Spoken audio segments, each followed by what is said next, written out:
கொஞ்சம் கொஞ்சம் தண்ணி எடுங்க.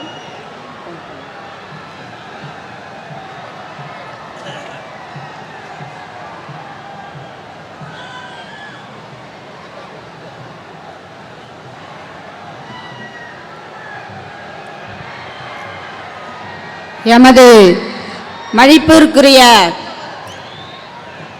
அண்ணன் தோல் திருமாவளவன் அவர்களுக்கும் இங்க வந்திருக்கின்ற விடுதலை சிறுத்தைகள் கட்சியினுடைய தோழர்களுக்கும் RS பாரதி, TKS இளங்கோவன், பாலா பிரதீபா அடிகளார், சிந்தனை செல்வன், துரை ரவிக்குமார், உ வாசகி, ஆணிராஜா, ஆர் சுதா, எழில் அனைவருக்கும் மேடையில் அமர்ந்திருக்கிற அத்தனை பேருக்கும் என்னுடைய மாலை வணக்கத்தை தெரிவித்து, இந்த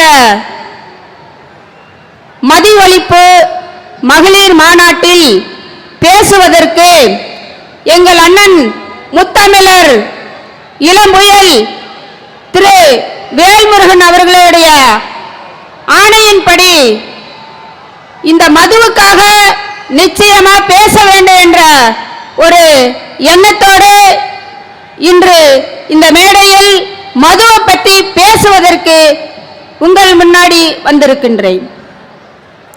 முத்துலட்சுமி வீரப்பனாகிய நான் இப்படி ஒரு மாநாட்டை எழுச்சி தமிழர் அண்ணன் தோல் திருமாவளவன் எடுத்திருப்பது ஒரு சிறப்பான மாநாடு. இந்த மாநாட்டை ஏதோ நடத்தணும் போடணும் இல்லாம விடுதலை சிறுத்தைகளாகிய நீங்கள் தொடர்ந்து இதற்காக ஒரு கொள்கை ரீதியாக எடுத்து நிச்சயமாக தமிழகம் மட்டுமல்ல இந்தியாவில் இந்த மதுவை ஒழிக்க வேண்டும் என்பதுதான் எங்களுடைய கொள்கையும் கூட.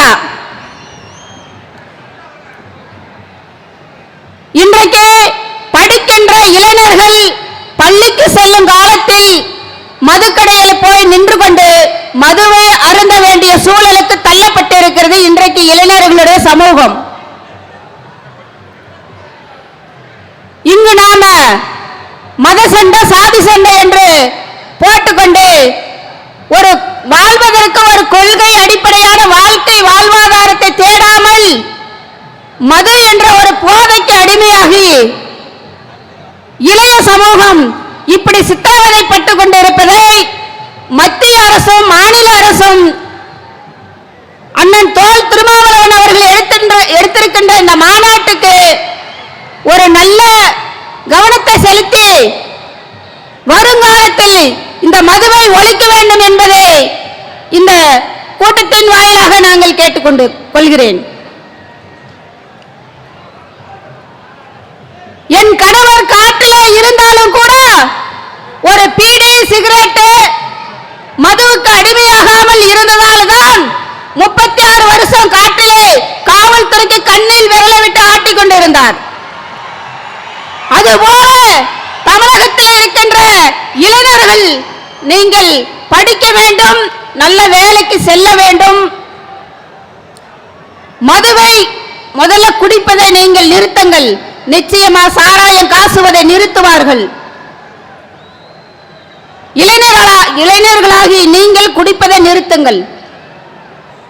அப்போதுதான் காசுவதை நிறுத்துவார்கள். இதை தமிழக அரசு கூடிய விரைவில் கவனத்தில் எடுத்து அடுத்த சமூகம் அடுத்த சந்ததிகள் இங்க நிம்மதியா வாழ வேண்டும் என்றால் முதல்ல போதையை ஒழிக்க வேண்டும். இதுக்கு முன்னாடி எத்தனையோ அரசியல் கட்சிகள் வந்து எடுத்து கையில் எடுத்து போராடினார்கள். ஆனா அது இதுவரைக்கும் முழுமை பெறவில்லை. இன்னும் நடந்து கொண்டே தான் இருக்கிறது.